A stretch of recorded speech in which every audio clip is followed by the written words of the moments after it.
bisnis itu harus resign atau enggak sih gitu? Kapan sih waktu yang tepat buat resign nih? Mari ngevlog di kebun Nisen. Assalamualaikum warahmatullahi wabarakatuh. Balik lagi di vlognya Kebun Nisen. Oke, di vlog kali ini kita akan bicara soal resign ya. Iya. Apa nih soal resign ya? Karyawan yang berbisnis. Karyawan yang berbisnis Iya. ya. Banyak pengalaman juga sih, kayak aku juga adalah orang yang resign dari dunia pendidikan. Enggak. Oke. Dan ada berapa poin nih Jis kira-kira terkait dengan pembahasan resign ini? Ada 4 poin. Ada 4 poin penting Iya, ya. ada 4 poin. Jadi buat teman-teman yang masih ragu-ragu atau resign atau ya hal-hal yang seperti itu ya, Iya. buat teman-teman yang bekerja di perusahaan ataupun apapun, silahkan merapat ke vlog kita kali ini. Kita akan bahas soal resign dan usaha seperti itu ya. Iya, betul. Oke, langsung aja deh Jis. Yang pertama itu bisnis itu harus resign atau enggak sih gitu. Sebelum kita bahas poinnya ya. Oke, nah itu tuh ya, poin penting, apakah harus resign atau tidak resign gitu ya. Iya.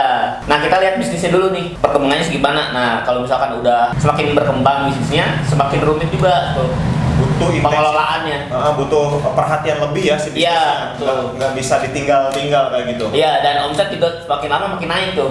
Nah, makanya lebih baik sih fokus ke bisnisnya gitu. Kalau memang perkembangannya begitu sangat besar mungkin seperti itu. Iya, betul. Kalau mungkin yang kayak jadi reseller dan nyantai gitu, memang tujuannya itu buat sambilan, itu gimana? Sama juga ya? Sambilan reseller juga ya, walaupun kita nggak bikin merek sendiri, misalnya reseller, ternyata kita malah lebih bisa ngejual lebih banyak daripada si produsennya sendiri gitu. Orang-orang percaya sama kita gitu Iya. sebagai reseller, bisa Iya. sampai ribuan piece gitu. Iya, ya nggak mau gitu. Jadi juga sih, Iya. repot juga sih. Bahkan reseller bisa ini ya, bisa misalkan produknya nggak cuma satu merek gitu, bisa misalkan minuman A, makanan B, campur sama cemilan C misalnya. Jadi bisa aku simpulin bahwa pada dasarnya kalau intensitas atau kuotanya masih kecil, itu masih oke sambil kerja itu ya, jangan Iya. resign. Tapi kalau volumenya udah sangat membengkak dan sangat besar, itu nggak mungkin waktu kalian harus dibagi dua gitu ya. Iya, betul. Itu bakal repot banget. Yang ada malah nanti kalian jatuh sakit dan keuntungan malah buat biaya rumah sakit. Oke, itu ya teman-teman. Apakah harus resign atau tidak resign itu Ya. tergantung dari bisnisnya. Nah, kapan sih waktu yang tepat buat resign nih? Nah, yang pertama, resign ketika bisnisnya udah jalan. Kayak tadi, contohnya si bisnisnya udah jalan, terus ordernya udah banyak nih. Nah, baru deh resign gitu. Kalau misalkan ternyata masih ya yang order cuma 1-2 atau misalkan masih ke handle lah. Misalkan paginya kita kerja, malamnya atau maghrib gitu ya ke JNE misalkan nganterin paket gitu ya. Itu masih bisa lah gitu. Jadi kalau income-nya itu masih hanya mendukung gitu ya. Iya. Mendukung gaji kita di itu, ya jangan dulu. Iya, belum Kecuali udah lah. over melewati. Iya, udah over. Kalau Gaji. misalkan udah sibuk banget lah gitu. Itu baru Oke. bisa resign gitu. Karena banyak juga yang kalau misalkan kita resign tiba-tiba resign aja gitu ya kan kita nggak tahu bisnis nih apakah harus terus berkembang terus atau enggak gitu. Ya. Bisa juga kalian coba bisnisnya di weekend dulu nih. Oh, bisnisnya dulu. Ya, kalau misalkan ternyata malamnya capek misalkan untuk merintis bisnis bisa dilakukan di weekend dulu. Iya. Dengan misalkan sistem PO atau misalkan banyak cara Banyak cara. untuk dilakukan agar bisa memanfaatkan weekend ini Sabtu Minggu gitu. Nah, yang kedua itu resign kalau kita udah punya tabungan yang lumayan cukup 6 bulanan lah, setahun lah gitu. Resign ketika punya tabungan yang cukup. Sebenarnya kita udah pernah review kayak si AAZ.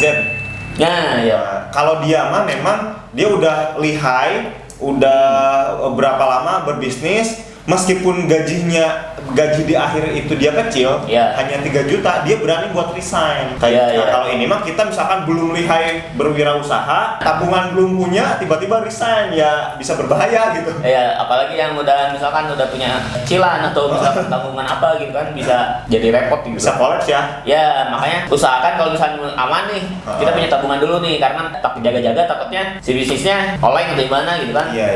Ya.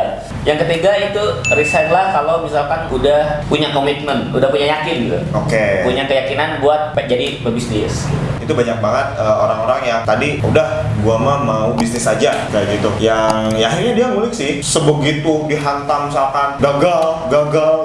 Iya, justru bisnis itu butuh orang-orang yang seperti itu sih, yang gagal tapi sebenarnya nggak ada gagal, yang ada tuh berhenti nyoba ya, nyoba sebenarnya. Berhenti nyoba. Kalau ini dia terus nyoba. Teman-teman bisa lihat vlog kita yang sama Wakafa itu ada ya, lihat aja deh di galeri kita itu ada baru-baru kemarin itu sama Wakafa. Dia tuh gagal bisnis baju, gagal di online bisnis, pernah perik gagal, akhirnya sampai berapa kali, 5 kali mungkin kegagalan dan dia nemu gitu. Iya ya. Ya gitu, karena banyak juga yang bisnis misalkan semangat di awal nih, tapi ketika udah ada kendala dikit langsung udahan gitu bisnisnya gitu. Itu banyak banget, jadi memang butuh yakin dan komitmen gitu, pengen bisnis terus gitu. Nah itu ya teman-teman, harus komit, jangan sampai hanya karena gagal di awal langsung berhenti nyoba kayak gitu, merasa udah aku nggak cocok sama bisnis. Padahal mungkin ke percobaan yang kelima kali itu bisa sampai wah kayak tadi si Wakafa Toples ya kayak gitu. Nah yang terakhir nih tipsnya adalah resign kalau misalkan ternyata kalian lebih bahagia ketika berbisnis. Oke, lebih bahagia daripada ketika berbisnis ya. Kadang alasan utama orang resign sebenarnya jenuh, kayak banyak aduh kok kerja capek banget gini. Sebenarnya bisnis juga capek gitu. Sama capeknya sih sebetulnya. Iya, bahkan lebih capek di awal-awal itu karena semuanya dikerjakan sendiri gitu. Betul. Menjadi pegawai sama menjadi ownernya kan tanggung jawabnya lebih gede ownernya. Iya gitu. Betul. Dan tadi ya kalau ngomongin capek, semuanya capek kayak gitu. Cuman mungkin kalau orang jiwanya lebih happy berbisnis, mungkin free, dia itu pengen kebebasan yang ini gimana gua sih gitu. Karena kan kalau misalkan di satu instansi kayak pabrik atau perusahaan, dia itu jadi bawahan misalkan jadi apa gitu ya. Halo, apa sih bosnya nyuruh-nyuruh aja gitu. Aku udah ngerjain sesuai kok kayak gitu. Banyak aturan-aturan ya. Iya, aturan-aturan misalkan, aduh aku jadi guru nggak boleh gondrong. Udahan jadi gurunya kayak gitu. Kayak gitu. Iya kayak gitu. Jadi kalau misalkan kalian ternyata sama capeknya, dimanapun capek ya, profesi apapun capek. Cuman ada profesi yang mungkin kalian lebih seneng ngerjainnya gitu. Ya, meskipun capek. Iya, meskipun capek kalian lebih seneng. Nah kalau misalkan ternyata bisnisnya lebih nyenengin nih daripada kerjanya, ya udah nggak apa-apa di sana aja. Ya. Capek ketika happy juga ya nggak berakibat buruk sih nantinya sama badan. Karena kan pikiran kita itu tenang kayak gitu. Nggak stres ya. Nggak stres, have fun kayak gitu kan. Kita tahu lah ya banyak penyakit-penyakit itu diakibatkan dari stres kayak gitu ya. Iya betul. Oke, itu dia teman-teman ya pembahasan kita terkait dengan waktu tepat untuk resign. Nah mudah-mudahan itu bermanfaat buat teman-teman. Closing ada nggak terkait itu? Udah cukup. Udah itu aja kali. Kalau mau curhat masalah ini boleh juga komen. Komen deh teman-teman, komen deh yang misalkan iya aku pernah resign tuh kayak gini, alasannya apa, silakan ya. Ya biar menginspirasi orang-orang juga. Iya buat menginspirasi teman-teman yang lain. Oke, mudah-mudahan bermanfaat. Sampai jumpa di vlog kita selanjutnya. Bye bye.